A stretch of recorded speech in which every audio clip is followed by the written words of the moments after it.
Pasemos ahora a la palabra de Dios. Romanos capítulo 6, comenzando en el versículo 15. Romanos capítulo 6, versículo 15, hasta el capítulo 7, versículo 6. Quiero comenzar a leer la mitad del versículo 14 por una razón que se volverá obvia más adelante. A la mitad del versículo 14 del capítulo 6. No están bajo la ley, sino bajo la gracia. ¿Qué entonces? ¿Hemos de pecar porque no estamos bajo la ley, sino bajo la gracia? De ninguna manera. ¿No saben que si uno se entrega a alguien como esclavo, obediente, esclavos de aquel a quien obedecen, ya sea del pecado que lleva a la muerte o de la obediencia que lleva a la justicia? Pero gracias a Dios que ustedes, que una vez eran esclavos del pecado, se han hecho obedientes del corazón al estándar de enseñanza en el que han sido instruidos. Y habiendo sido liberados del pecado, se han convertido en esclavos de la justicia. Hablo en términos humanos por vuestras limitaciones naturales. Porque así como antes entregaron vuestros miembros a la impureza y a una iniquidad cada vez mayor, así ahora entreguen sus miembros a la justicia para la santificación. Cuando eran esclavos del pecado, eran libres en cuanto a la justicia. Pero entonces, ¿qué retorno tuvieron de las cosas de las cuales ahora se avergüenzan? El fin de estas cosas es la muerte. Pero ahora que son libres del pecado y se han convertido en esclavos de Dios, la recompensa que obtienen es la santificación y su fin, la vida eterna. Porque la paga del pecado es muerte. Pero el don gratuito de Dios es la vida eterna en Cristo Jesús, nuestro Señor. ¿No saben, hermanos, porque estoy hablando con aquellos que conocen la ley, que la ley es obligatoria para una persona solo durante su vida? Así que una mujer casada está obligada por la ley a su marido mientras él vive. Pero si su marido muere, ella queda librada de la ley que concierne al marido. Ella será llamada adúltera si vive con otro hombre mientras su marido vive, pero si su marido muere, ella está libre de esa ley. Y si se casa con otro hombre, no es adúltera. Asimismo, hermanos míos, ustedes han muerto a la ley por medio del cuerpo de Cristo, para que sean de otro, del que ha resucitado de entre los muertos, para que podamos dar fruto para Dios, mientras vivimos en la carne, nuestras pasiones pecaminosas, despertadas por la ley, obraban en nuestros miembros para dar fruto para la muerte. Pero ahora estamos liberados de la ley, muertos a aquellos que nos mantuvo cautivos, para que no sirvamos bajo el antiguo código escrito, sino en la nueva vida del Espíritu. Oremos. Padre nuestro, te alabamos esta mañana por tu poder y tu majestad. Nuestros corazones gritan, ¡qué grande eres! Tu poder es grande, tu santidad es grande, tu majestad es grande. Eres tan brillante en tu gloria que estos ojos humanos no pueden soportar la vista. Pero nos atrevemos a venir a tu presencia y acercarnos a ti tan libremente, porque tu misericordia es grande y tu amor es grande y desbordante. Te alabamos que cada vez que escuchamos la palabra gracia, Te agradecemos por cada comprensión de esa palabra que ha llegado a nosotros por tu Espíritu Santo. Hubo un tiempo, Señor, en nuestras vidas, como tú sabes, cuando la palabra gracia no significaba nada para nosotros. Ahora se ha convertido en una palabra tan preciosa que gratuitamente se nos ha dado la justicia de Jesucristo, que podemos venir aquí esta mañana sin que nadie nos lo impida, sin barreras entre nosotros y tú, y sin castigo que afrontar por las muchas cosas que hemos hecho mal, con nada más que una bienvenida y un perdón gratuito para todos nosotros y por nuestros pecados en Cristo Jesús. Te damos gracias porque no tuvimos que hacer nada para esto, que no tuvimos que comprarlo o trabajar para ello o merecerlo, sino que tu gracia se apoderó de nosotros y nos hiciste tuyos, Señor. Nunca podremos agradecerte lo suficiente ni pagar la deuda que tenemos. Oh gracia, cuán grande deudores somos, estamos obligados a hacer diariamente. E incluso desde la última vez que nos vimos, has mostrado tu bendición sobre nosotros. Has visto a través de nosotros, has proporcionado gracia suficiente para cada día. Nos has dado gratuitamente de tu generosidad y todo lo que hemos recibido nos ha hecho anhelar más. Y nos hemos dado cuenta de que apenas hemos comenzado a experimentar los increíbles recursos que surgen en Cristo, las riquezas inescrutables. Señor, ahora venimos y ponemos las palabras que hemos leído ante ti. Y como las hemos leído, tal vez para algunos de nosotros sean palabras extrañas y desconcertantes. Oramos para que antes de que termine esta mañana nos queden claras. No porque la sabiduría humana las haya aclarado, sino porque tu Santo Espíritu ha plantado la palabra en lo profundo de nuestros corazones y ha abierto los ojos ciegos y nos ha hecho ver la verdad. Nos damos cuenta, Señor, que sin ti no podemos entender palabras tan profundas como estas, pero que contigo se convierten en el alimento y el pan de nosotros mismos. Ya hemos alimentado nuestros cuerpos este día, pero venimos con almas hambrientas y te pedimos que nos concedas algo de este pan vivo que Jesucristo mismo envió desde el cielo, para que comiendo podamos vivir para siempre. Bendice a los extraños entre nosotros. Oramos por los que están de vacaciones. Quizás los extraños puedan sentir que esto es una orden inusual de servicio. Oramos para que, sin embargo, se sientan como en casa con nosotros. También pedimos por los que están enfermos y desocupados. Te pedimos que les proporciones este medio de gracia y los bendigas donde estén. Todas estas misericordias te pedimos, por tu gracia, porque tú sabes lo que necesitamos antes de que nosotros lo pidamos, y porque tú eres un Dios que da y que da y que vuelve a dar, gratuitamente, en Jesucristo nuestro Señor, por quien pedimos esta oración. Amén.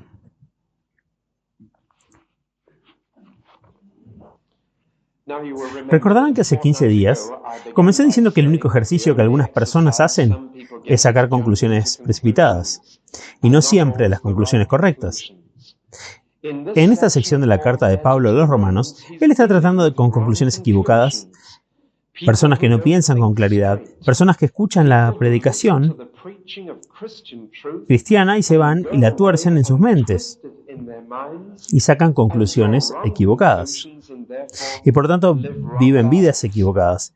Creo que tendré que recapitular un poco esta mañana, no solo porque he estado lejos de ustedes por un tiempo, sino porque no entenderemos el pasaje de esta mañana, excepto a la luz de todo lo que ha sucedido hasta ahora en Romanos. Hasta ahora, Pablo ha estado lidiando con algo llamado justificación. Una palabra larga, una palabra complicada, una palabra difícil. Vamos a ponerlo en inglés simple. Recuerden que les dije que en la versión en inglés simple del Nuevo Testamento, traducida para la gente de Borneo o un lugar así, donde se habla este idioma, simplemente dice, en vez de justificación, dice, Dios dice que estoy bien. Esa es una definición perfecta de justificación. Dios mira a un pecador, un hombre malo, y dice, está bien, O para decirlo de otra manera, Dios dice, el hombre ahora está en mis libros buenos. No en mis libros malos, sino en mis libros buenos. Justificar a alguien es declarar que tenía razón, que es bueno, que es limpio, que es inocente. Y de hecho, es por supuesto una palabra de los tribunales. Un juez condena a un hombre y dice que era culpable o inocente, justificado o absuelto, y sale de ese tribunal para nunca más enfrentar el cargo de ese crimen. Ahora, según la última declaración, en el versículo 14 del capítulo 6, la ley de Dios nunca puede volver a tocar al creyente. Él ha sido absuelto del tribunal de Dios por sus crímenes pasados y sus crímenes futuros, y sale de ese tribunal como un hombre libre, para nunca más enfrentar la ley de Dios. Pero si les dices eso a algunas personas, ellos inmediatamente llegarán a una conclusión equivocada. Déjenme intentar decirlo así. A Dios le encanta justificar a los pecadores, pero nunca, nunca, nunca justificará el pecado. Y algunas personas no pueden ver la diferencia entre esas dos cosas. Es esencial que nos demos cuenta de que, mientras que Dios dirá que un pecador está bien, Él nunca dirá que el pecado está bien. Algunas personas dicen, bueno, ¿cuál es la diferencia? Por ejemplo, si tuviéramos un asesino aquí esta mañana y yo lo pusiera en el púlpito y le rodeara con mi brazo y dijera que este hombre está bien, no es una forma de decir, el predicador dice que los asesinatos están bien. Y algunas personas no pueden ver la diferencia entre estas dos cosas. Es esencial que nos demos cuenta de que mientras que Dios dice que un pecador está bien, Él nunca va a decir, nunca, que el pecado está bien. Algunas personas dicen, bueno, ¿cuál es la diferencia? Tuvimos aquí un asesino esta mañana, y lo pongo en este púlpito y lo rodeo con mi brazo, diré que este hombre está bien. Algunos de ustedes podrían irse diciendo que el predicador dice que los asesinatos están bien. Si tuviéramos un adúltero aquí, y yo dijera eso, yo dijera, el hombre está bien, algunos de ustedes podrían irse y decir que el predicador dice que el adulterio está bien. Podríamos tener un ladrón aquí, y yo puedo decir que este hombre está bien, y ustedes pueden irse y decir que el predicador dice que el robo está bien. Si dices este tipo de cosas, está mal. Decir que una persona está bien no es decir que lo que ha hecho está bien. Dios va a tomar a un asesino y lo va a justificar.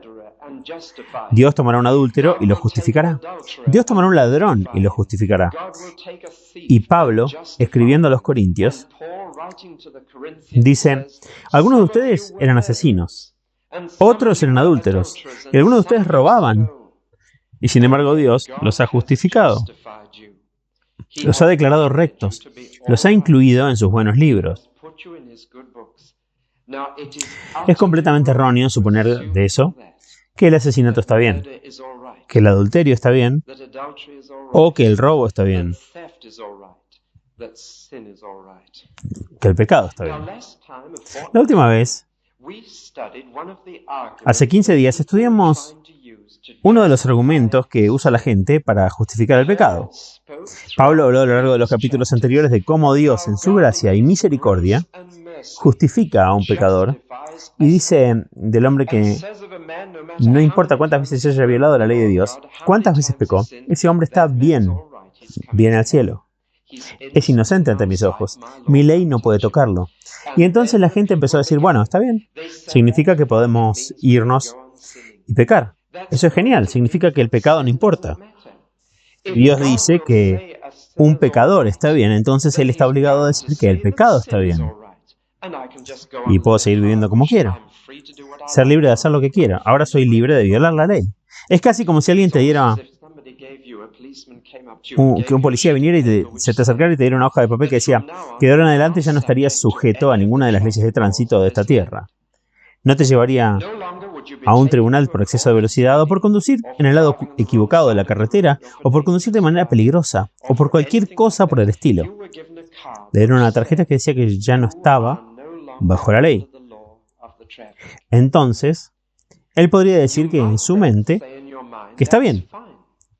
Puedo violar todas las leyes, puedo ir a 80 en medio de la ciudad, puedo conducir por el lado derecho de la ruta, si el paisaje es mejor de ese lado. Puedo conducir peligrosamente, puedo hacer lo que quiera ahora. Verán entonces que no es lo mismo decir que las leyes te van a tocar que hacer esto. Es una conclusión errónea. Es una conclusión que se ha ignorado una serie de otros factores en la situación. La última vez estudiamos la primera parte del capítulo 6. Pablo acaba de hacer una declaración de que la gente inmediatamente entendió mal y malinterpretó la situación. La afirmación fue que cuanto peor se vuelve el pecado, mejor se vuelve la gracia. Cuanto más pecan los hombres, más gracia pone Dios a su disposición. Que donde el pecado aumenta, la gracia abunda. Que donde la marea del mal sube y sube hasta el bote salvavidas de la gracia, y la gracia sube con él y siempre permanece en la cima. Pablo está argumentando que Dios es el tipo de Dios que cuando una persona necesita más gracia, Dios le da más gracia. Cuando peca más, Dios le da más perdón. Ese es el tipo de Dios que es, y por lo tanto, donde el pecado aumentó, la gracia abundó. Ahora, en esta etapa, algunas personas dijeron, bueno, esto es genial. Significa que cuanto peor soy, más oportunidades le doy a Dios de ser misericordioso. Y por lo tanto debemos seguir pecando después de habernos convertido para darle a Dios una oportunidad de seguir dando gracia. Les hablé hace 15 días de Rasputin, el monje ruso loco, el genio malvado de la familia Romanov, que deliberadamente enseñaba esto a sus seguidores, a pecar todos los días después de haber creído, porque dijo que cuando pecas, Dios te perdona, y eso te hará amarlo. Cuanto peor pecas, más lo amas por el perdón que obtienes. Así que sigue pecando. Debes seguir viviendo unas vidas malvadas para encontrar que Dios tiene más gracia contigo. Una persona que puede discutir así tiene todo el punto perdido. Una persona que puede decir ese tipo de cosas tiene la propia inspiración de Satanás. La respuesta fue esta. ¿No se dan cuenta de que lo que les pasó cuando creyeron en Cristo? ¿No saben lo que pasó? Lo que realmente pasó es esto. Moriste. Habías terminado absolutamente con la antigua vida. ¿Cómo puedes, tú que moriste al pecado, seguir viviendo en él? ¿Cómo puedes contemplar hacer ese tipo de cosas? No puedes considerarlo. Si te das cuenta de lo que pasó, estás muerto. Estás enterrado. Y terminaste con las viejas relaciones. La muerte disuelve la relación. La muerte termina una vida, la muerte la sella. ¿Cómo puedes intentar volver a ella? Y por eso, aquellos que dicen que debes seguir pecando después de ser cristiano, porque la gracia de Dios te abunda, están hablando sin pensar, están discutiendo de una manera tonta e ilógica. Pero ahora, en el versículo 14, hemos llegado a algo más. Pablo dice, no estás bajo la ley. ¿Te das cuenta literalmente de que un cristiano ha terminado con los 10 mandamientos? Tan pronto como digo esto, estoy seguro que algunos de ustedes sacaron una conclusión equivocada y dirán, eso es lo más peligroso que se puede enseñar, o dirán, está bien, ahora puedo robar, ahora puedo chismorrear y dar falso testimonio contra mi prójimo, puedo codiciar, puedo hacer imágenes talladas, puedo violar el día del Señor, puedo hacer cualquier cosa si dices que ya terminé con los 10 mandamientos. Bueno, sí, terminaste con ellos. Ya no estás bajo la ley, no estás controlado por los 10 mandamientos. Los 10 mandamientos tienen castigos adjuntos, que ninguno de estos castigos te llegará. Los 10 mandamientos prohíben ciertas cosas, y tú no estás bajo esas prohibiciones. Cuando le dices eso a algunas personas, ya saben lo que van a decir de inmediato. Van a decir, no, nosotros no debemos pecar después de que somos cristianos, pero podríamos hacerlo. Está perfectamente bien. Y algunas personas viven así, incluso si no lo dicen. Algunos cristianos, su comportamiento muestra que piensan que pueden pecar porque no están bajo la autoridad de Dios, de la ley. Y nunca serán castigados por la ley de Dios. Y puedes ver por su vida que han llegado a esa conclusión. Algunas personas lo dicen con sus labios y dicen, está bien, puedes seguir pecando, puedes pecar, está perfectamente bien. Ahora no estás bajo la ley, así que puedes seguir pecando. Otros lo dicen con sus vidas, y creo que todos nosotros lo hemos dicho con nuestras vidas de vez en cuando. Todos hemos actuado como si no importara. ¿Se dan cuenta de que cuando estás pecando, prácticamente estás diciendo con tu vida, está bien, Dios me perdona, tengo gracia, no estoy metido en la ley, está perfectamente bien que yo haga lo malo? Y tu vida se lo dice a otra persona. Y esa es una conclusión totalmente falsa. La cosa real es que cuando Pablo dijo que no estabas bajo la ley, sino bajo la gracia, algunas personas solo escucharon las primeras 4 palabras. No escucharon la segunda parte. Dijeron, no estamos bajo la ley, por lo tanto no estamos bajo nada ni nadie más. Y se perdieron la última parte, no estamos bajo la ley. Eso es perfectamente cierto. Ya terminamos con los 10 mandamientos. Pero eso no significa que no estemos bajo nada más. No significa que eres libre de pecar. No significa que eres libre de hacer cualquier cosa. Has malentendido totalmente la relación que tienes con el Señor si piensas eso. Porque no estás bajo su ley. Puedes hacer lo que quieras. Todavía estás bajo otra cosa. Estás bajo la gracia. Veamos ahora el resto del pasaje. Pablo va a decir cosas en términos humanos. Va a dibujar 2 ilustraciones de la vida humana para tratar de ilustrar la relación real que existe entre un creyente y su Señor. Una relación tal que el solo pensamiento de continuar en pecado es anatema. La idea misma de que te permite seguir haciendo cosas malas es completamente falsa. Así que Pablo comienza diciendo, ¿no saben? Si un cristiano peca, lo hace por ignorancia, porque no sabe algo. Por eso, a tu fe necesitas agregar conocimiento. Lo que te impedirá pecar es el conocimiento, saber algo más. Ese es el punto de venir y hacer estudios bíblicos. ¿Sabes algo más sobre tu relación con el Señor después del estudio bíblico de esta mañana? Lo que te ayudará mañana a no seguir pecando. Así que él dice, no saben. Lo dice en el versículo 16. Lo dice en el capítulo 7, versículo 1. No saben. No saben. Son ignorantes. Y la respuesta es que muchos cristianos no lo saben. Y hay muchas personas que creen en el Señor que no han estudiado lo suficiente. Muchas personas que no saben lo suficiente sobre su relación con Dios. Y él dice, no saben. 2 veces. Y usa 2 ilustraciones simples de relaciones terrenales para decirte cuál es tu relación con Dios. En primer lugar, tu relación con el Señor es la relación de un esclavo con su amo.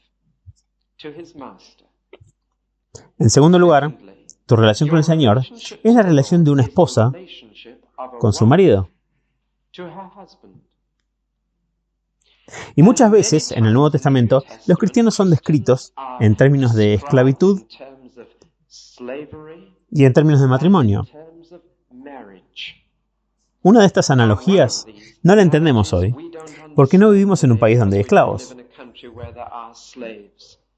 William Wilberforce y otros desterraron la esclavitud del Imperio Británico. Nunca piensen que fue desterrada del mundo. Todavía hay 20 o 30 mil africanos al año vendidos como esclavos en Arabia.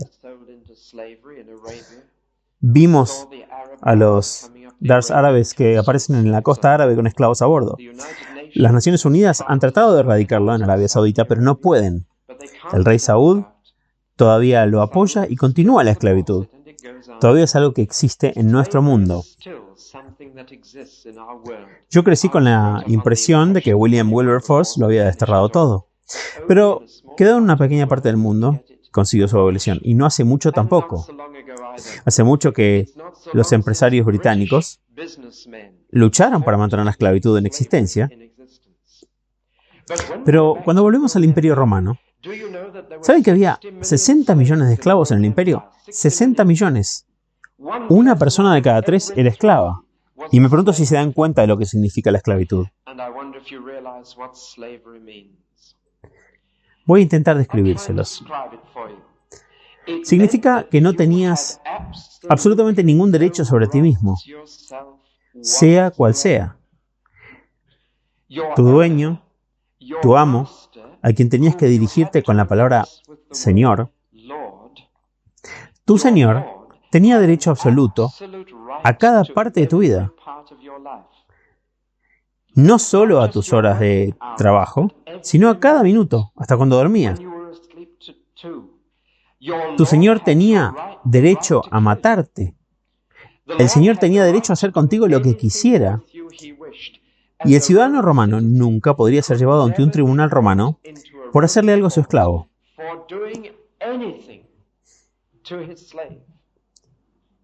Tenía derecho a cualquier cosa.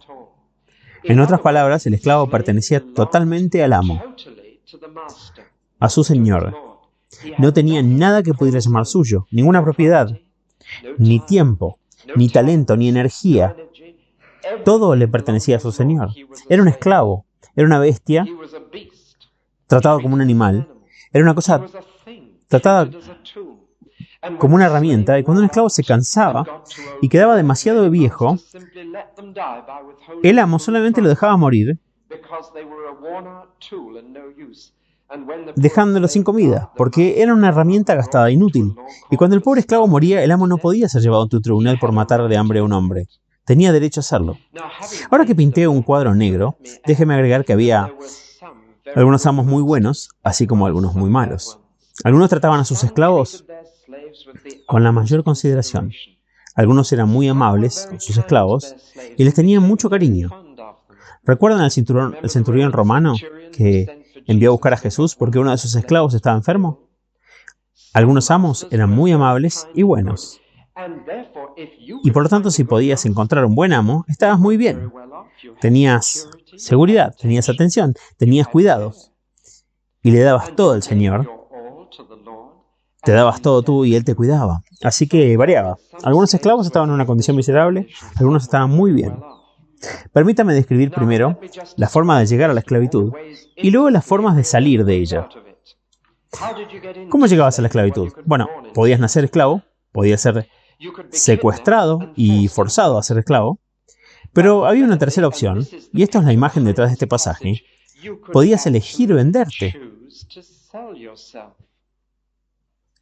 Suponiendo que tu familia necesitara dinero desesperadamente y no tuvieras dinero para ellos, podrías venderte como esclavo y convertirte en esclavo y obtener dinero para ellos.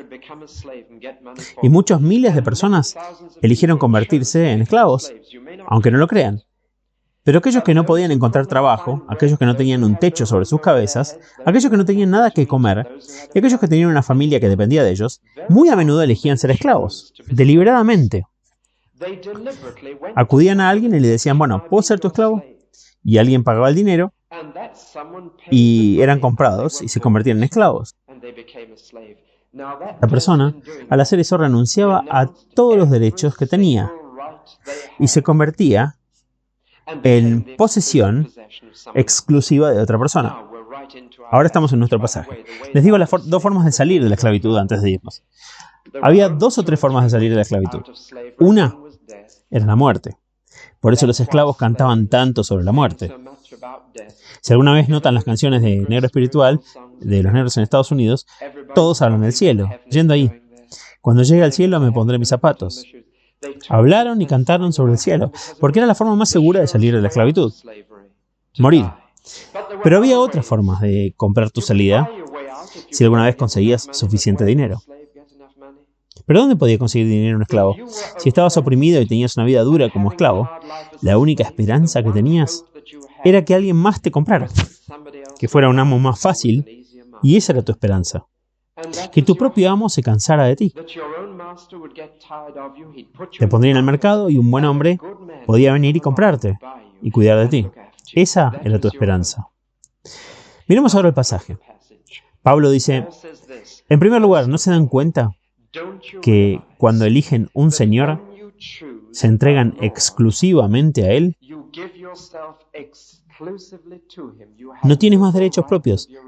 ¿No sabes que cuando te entregas a un esclavo, a alguien, eso significa que eres absolutamente su posesión en todo tu tiempo, Todo tu tiempo es para su servicio. Es una entrega completa y total de ti mismo cuando te conviertes en esclavo. Vayamos ahora un poco más allá con este pensamiento. Si hoy voy a buscar un trabajo, me entrevista y así sucesivamente y finalmente firmo un documento o se llega a algún acuerdo. Y digo esto: doy 44 horas de mi tiempo cada semana y a cambio recibo 12 libras o 16 para empezar. O algo así. ¿Qué he hecho? No me he convertido en esclavo. Solo le he vendido a un hombre parte de mi tiempo. El resto del tiempo, mi ocio no tiene nada que ver con el jefe. Él no puede decirme qué hago en casa, no puedo decirme qué hago con mi familia, o qué hago cuando estoy en mis vacaciones anuales. Vendí parte de mi tiempo. No soy un esclavo, soy un empleado. Pero si me vendo como esclavo, no me queda tiempo para mí. Él tiene derecho a decirme qué hacer con mi familia, qué hacer con mi tiempo libre. Pablo está diciendo esto: cuando elegiste al Señor, ¿no te das cuenta de que estabas eligiendo ser su esclavo? No te andes con rodeos aquí. Eres un esclavo, un siervo. ¿Sabes que cada vez que Pablo escribía una carta, siempre se describía a sí mismo como un apóstol y un esclavo de Jesucristo? Cuando un cristiano acepta a Cristo como Salvador, también lo acepta como Señor. Lo está aceptando voluntariamente como dueño, amo. Está reconociendo que ha sido comprado por un precio y por lo tanto un esclavo le da todo a su Señor. Todo su tiempo, toda su energía, toda su vida ahora está completamente a la disposición de su nuevo amo. ¿Cómo entonces puedes hablar de seguir pecando? No tienes tiempo para pecar. No tienes derecho ahora a pecar. No tienes ahora energía para pecar. Todo tu tiempo, todos tus derechos, toda tu energía pertenece a tu Señor. Eres un esclavo al que perteneces a Dios como una vez perteneciste a Satanás. Eres un esclavo de la justicia, como una vez fuiste esclavo del pecado. Has cambiado de amo. El primer punto que Pablo señala es que has elegido esto. Fue una sumisión voluntaria y gratuita. Te entregaste de corazón. Aceptaste un nuevo amo. Te volviste obediente a la nueva norma de enseñanza de tu corazón. Desde tu corazón, aceptaste a Cristo como Salvador y Señor. Por lo tanto, eres su esclavo. No tienes derecho a pensar en pecar, porque todo lo que eres le pertenece a Él y debes hacer lo que Él quiere, no lo que quieres tú. En las tarjetas de Billy Graham que nos regresaron, se enumeran varias categorías de respuesta, y la primera fue la aceptación de Cristo como Salvador y Señor. Voluntariamente te convertiste en esclavo. Le perteneces totalmente. No es como si vinieras a la iglesia y dejas que Dios te diga qué hacer cuando estás en la iglesia. Dios te va a decir qué hacer cuando estés en casa. Dios controlará tu tiempo libre. Dios controlará tus relaciones familiares. Todo está en su mano. Tú eres su esclavo. No tienes derechos ahora. Él tiene todos los derechos. Te ha comprado a tal precio. No plata ni oro, sino la preciosa sangre de Cristo. Has sido rescatado, lo que significa que a alguien que se le paga para liberarte de la esclavitud, para que puedas ser un esclavo de Dios. ¿Saben que una vez un pueblo que estaba compuesto completamente de esclavos? Lo llamaban hebreos, y eran esclavos en Egipto. Y Dios les dijo a Moisés: los voy a liberar de la esclavitud del faraón. Pero noten lo que dijo: quiero que los saques de esclavitud en Egipto para servirme en el desierto. O literalmente, para ser mis esclavos. Dios no libera de la esclavitud del pecado para que puedas hacer lo que quieras. Él te libera para que seas su esclavo. Y uso la palabra esclavo deliberadamente, porque se usa una y otra vez. Habiendo sido liberados del pecado, te has convertido en esclavo de la justicia. Cuando eras esclavo del pecado, eras libre de no hacer cosas buenas. Eras libre de comportarte mal, pertenecías a Satanás. Él te compró, él te consiguió. Eras esclavo del mal. Eras libre de hacer cualquier cosa mala. Lo sorprendente es que no eras libre para hacer el bien. Eso es un hecho simple. No eras libre para agradar a Dios. No eras libre para amar a Dios. Eras un esclavo del pecado. Por lo tanto, no eras libre de hacer el mal. Ahora, dice Pablo, todavía eres un esclavo, pero ahora eres un esclavo de la bondad. Por lo tanto, ya no eres libre de hacer el mal. Que ningún hombre puede ser esclavo de dos amos, dijo Jesús. La palabra servir disfraza lo que Jesús dijo. Ningún hombre puede ser esclavo de dos. Algunos de ustedes tienen su trabajo diario y tienen trabajo a tiempo parcial. Hacen algunos trabajos ocasionales en su tiempo libre y lo hacen para complementar los ingresos. O a veces la esposa lo hace, para que tengamos la que gana el pan y el que gana el jamón en una familia, como dicen algunos. Algunos hacen trabajos extra para ayudar con el presupuesto de la casa. Si fueras un esclavo no podrías hacer eso, no tendrías tiempo libre para aceptar un trabajo parcial. No tendrías tiempo libre para obtener un poco más, porque un esclavo trabaja las 24 horas del día. Ahora que eres un esclavo de la bondad, simplemente ya no eres libre de pensar en servir al pecado. Has entendido mal la relación si crees que eres libre de irte y hacer el mal. Es cierto que la gracia te liberó del pecado. Es cierto que tus cadenas se cayeron. Pero, como a Charles Wesley le encantaba cantar, no solo mis cadenas se cayeron. Él solía cantar eso. La misericordia que ha soltado mis ataduras me ha atado firmemente a ti. En este punto, ahora, alguien me dirá, bueno, eso suena deprimente. Me estás diciendo que todo lo que he hecho es cambiar de esclavitud. Me dices que todavía no soy libre. Me dices que una vez estuve atado al pecado, pero ahora estoy atado en justicia. Que una vez fui esclavo de Satanás y ahora soy esclavo de Dios. Yo quería ser libre. No quería ser esclavo. Bueno, suponiendo que estés tentado a pensar así, simplemente te voy a decir una tercera cosa que Pablo menciona aquí. ¿Alguna vez pensaron qué maravilloso Señor y amo tenemos ahora? Eso te dirá. Su servicio, como lo expresa el libro de oración común en la Iglesia de Inglaterra, su servicio es libertad perfecta. Literalmente, la palabra significa la esclavitud. Su esclavitud es libertad perfecta. Vamos a cantar un himno en la siguiente parte del servicio. Hazme un cautivo y luego seré libre. ¿Qué quiero decir con eso? Bueno, Pablo ahora usa dos palabras interesantes. Salario, regalo gratuito. Y las palabras utilizadas son de los días del ejército. En el ejército de aquellos días, el soldado recibía su salario semanal. Era bastante simple, pero recibía su salario. Había trabajado duro y luchado duro por él y recibía su salario. Pero de vez en cuando recibía un regalo gratis. Podía haber sido el cumpleaños del emperador o el emperador podía haber visitado y revistado a la tropa. Y si se sentía de buen humor, les daría un bono por el cual no habían hecho nada. Todo gratis. Era un bono. No por el trabajo, sino porque se sintió generoso. Esa era la diferencia. ¿Vieron que un miembro de la familia real recientemente revisó algunas tropas en Londres y luego pidió que se les diera una pinta de cerveza gratis a cada uno de los soldados en el desfile? Bueno, técnicamente eso entra en la categoría de obsequio. Es exactamente lo que dice la palabra. Significaba que en aquellos días trabajabas por tu salario, pero de vez en cuando si alguien se sentía generoso contigo te daba algo por lo que no habías trabajado. Algunos de los amos de esclavos en esos días les daban a los esclavos solo lo que habían trabajado.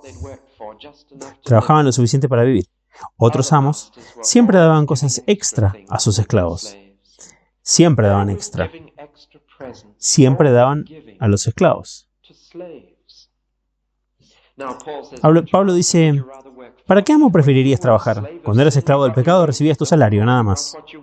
Obtuviste por lo que trabajaste, obtuviste lo que habías ganado, obtuviste lo que merecías. Y saben lo que obtuvieron. Obtuvieron muerte.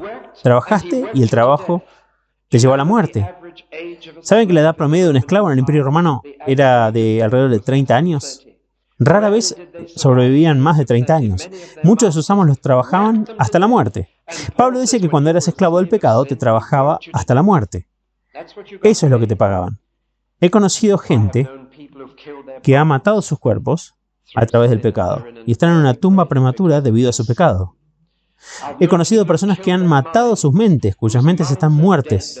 No pueden tener un pensamiento hermoso o puro, sus mentes están muertas, porque han obtenido su salario.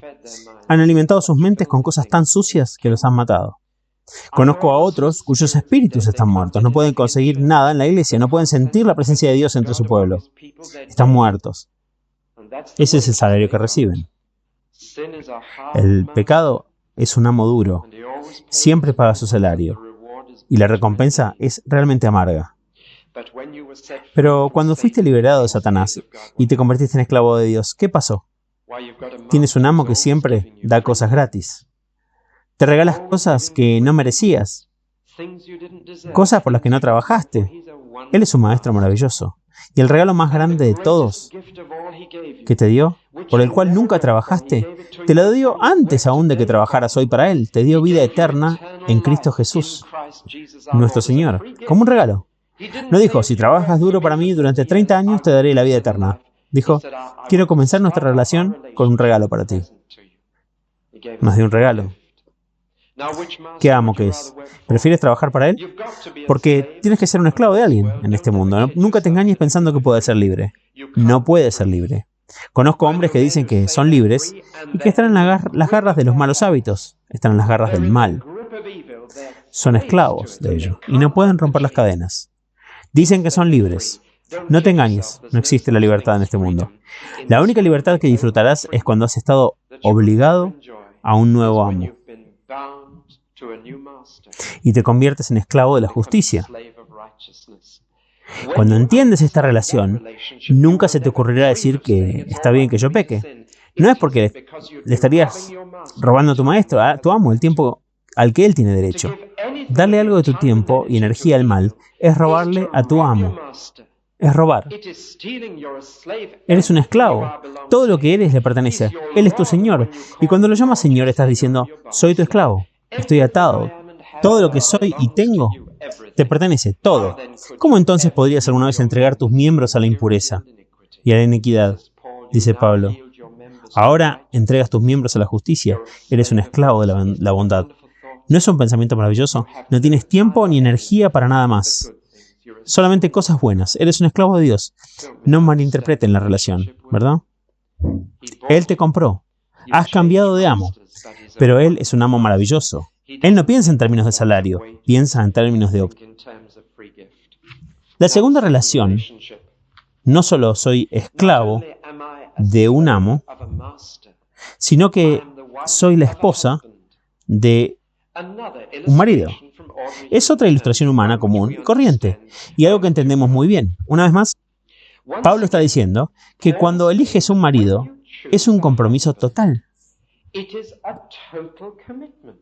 Dejas de jugar con otras personas, dejas de coquetear con otras personas, dejas de salir afuera con otros, estás totalmente comprometido con un anillo de bodas o un anillo de compromiso. Es un aviso que dice mantente alejado. Es un compromiso total. Si eliges casarte, eliges alejarte de todas las demás personas de manera sexual y mantenerte solo con él o ella mientras ambos viven. Es total. Y cualquiera que piensa en coquetear con alguien más fuera del matrimonio significa que ha entendido mal la relación. ¿No saben? Dice Pablo. ¿No saben que estar casado es estar totalmente comprometido? Estar exclusivamente comprometido y no tienes esa relación con nadie más. Y siempre pienso en esto cada vez que dirijo un servicio matrimonial. Que las palabras más serias en el servicio matrimonial son estas. Nunca puedo leerlas con facilidad. Y son las palabras hasta que la muerte nos separe. No estamos casados por la eternidad. Estamos casados por un tiempo. El matrimonio es una relación terrenal. Jesús dijo, en el cielo, ni se casan ni son dados en casamiento. Comienza con el día de la boda y termina con la muerte. Y una persona joven Una pareja joven, tan llena de alegría y tan llena de vida que tiene cuando se juntan, dicen esas palabras con tanta facilidad y uno simplemente se pregunta, ¿entienden lo que eso significa? Hasta que la muerte nos separe. Esa es la única manera válida de salir de un vínculo matrimonial. El matrimonio es para siempre, es para toda la vida. Y el servicio matrimonial lo deja absolutamente claro. Hasta que la muerte nos separe, para bien o para mal, ya sea que funcione bien o no, para ser más rico o más pobre. Si conozco a una persona más amable con quien tengo más compatibilidad o no. Y Pablo ahora habla de este triángulo eterno. Habla de una mujer que está casada con un marido muy exigente, irritante, exigente, y conoce a alguien que es mucho más agradable. Mucho más agradable. Alguien con quien se siente a gusto. Alguien con quien ella dice, oh, podría ser mucho más feliz casada con ese hombre. Lo simple es que no puede. A menos que su esposo muera. 1 hora después de la muerte de su esposo, ella puede irse y casarse con esa persona y no está cometiendo ningún delito. La ley no puede tocarla. Pero si lo hace 1 hora antes, ha violado la ley. Ahora, este es el simple hecho de que elegimos a alguien para la vida. Para bien o para mal, rico o pobre, en enfermedad y en la salud, los elegimos para la vida. Pero cuando llega la muerte, se ha roto el vínculo. Se puede formar un nuevo vínculo y una persona está completamente libre del primer vínculo. Ahora el argumento que Pablo está usando es este. Una vez estuviste casada con la ley de Dios. Qué marido tan exigente. Qué marido tan irritante. Qué marido tan demandante. La ley te demandó de manera equivocada. La ley sacó a relucir todo lo peor. Pero, ¿sabes lo que te liberó de eso? Moriste en Cristo y fuiste libre para casarte con otro. Y cuando moriste en Cristo te casaste con otro. Ahora perteneces a otro, no eres libre. Ahora no puedes seguir coqueteando con todo tipo de personas, porque los mismos actos que te liberaron del primer matrimonio a la ley te unieron a Cristo. Y ahora estás casada con Él. Y esa es una relación exclusiva. Perteneces a un nuevo esposo. ¿Y qué esposo tan maravilloso tenemos ahora?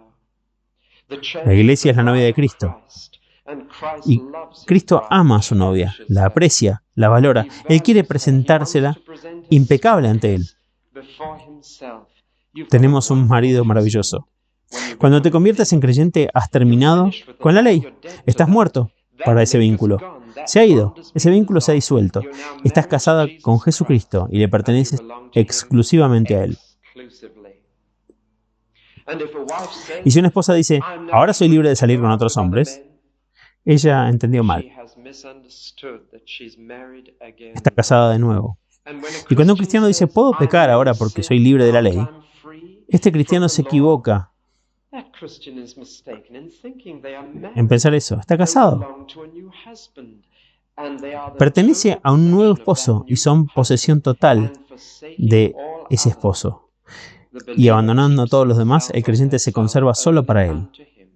Lo único que es diferente es esto. Cuando te casas con Cristo, nunca le dices hasta que la muerte nos separe, porque Él está vivo para siempre. Y esta relación sigue y sigue y sigue. Tiene que continuar porque Él ha resucitado de entre los muertos. Escúcheme, fueron libres. Murieron para el Señor a través del cuerpo de Cristo, para que sean de otro, al que ha resucitado de entre los muertos, para que podamos llevar frutos a Dios. Déjenme decirles ahora esto. Cuando estábamos casados con la ley sacó lo peor de nosotros. ¿Saben? Entro en algunas casas y veo que ese matrimonio, los dos que están casados, simplemente sacan lo peor del otro. Se irritan mutuamente, se manipulan mutuamente, se extravían mutuamente, se hacen menos santos de lo que deberían. Entonces, simplemente no se hacen ningún bien el uno al otro. Van a otro hogar y ves una relación en la que el marido y la mujer se edifican mutuamente en la fe, en la que se hacen bien mutuamente, en la que se sacan lo mejor del otro, en la que la asociación los hace a ambos más dulces, más amables, más limpios, y más amorosos. Ese es el contraste. Ahora, valora a tu nuevo esposo, dice Pablo, porque cuando vivías en la carne, ¿qué hizo ese Señor? Despertó tus pasiones pecaminosas, sacó lo peor de ti, te has convertido en una peor persona. Ahora que estás casada con Cristo y tienes nueva vida en el Espíritu, saca lo mejor, das frutos para Dios. Qué maravilloso matrimonio ha sido este. Bueno, esa es la relación. Y con eso creo que debemos cerrar, resumiendo todo lo que he dicho. Cuando eliges un amo, eliges alguien que tiene total derecho sobre ti. Cuando eliges un marido, estás eligiendo a alguien que tiene total derecho sobre ti. Puedes cambiar de amo, puedes cambiar de marido. Has cambiado de amo. Antes eras esclavo del pecado, ahora esclavo de la justicia. Solías ser esclavo de Satanás, ahora es esclavo de Dios. Has cambiado. Solías estar casado con la ley, ahora estás casado con Cristo. En tercer lugar, no solo pueden elegir un amo o un esposo que tiene un reclamo total hacia ti, no solo puedes cambiar a tu amo o a tu esposo, y todo cristiano lo ha hecho. Apreciarás al nuevo amo y al nuevo esposo. Apreciarás al nuevo amo porque es muy bueno contigo, porque no te da salarios, sino regalos, porque Él se derrama sobre ti, lo que aún no puedes merecer o ganar, porque nunca pudiste trabajar lo suficiente. ¡Qué maravilloso amo!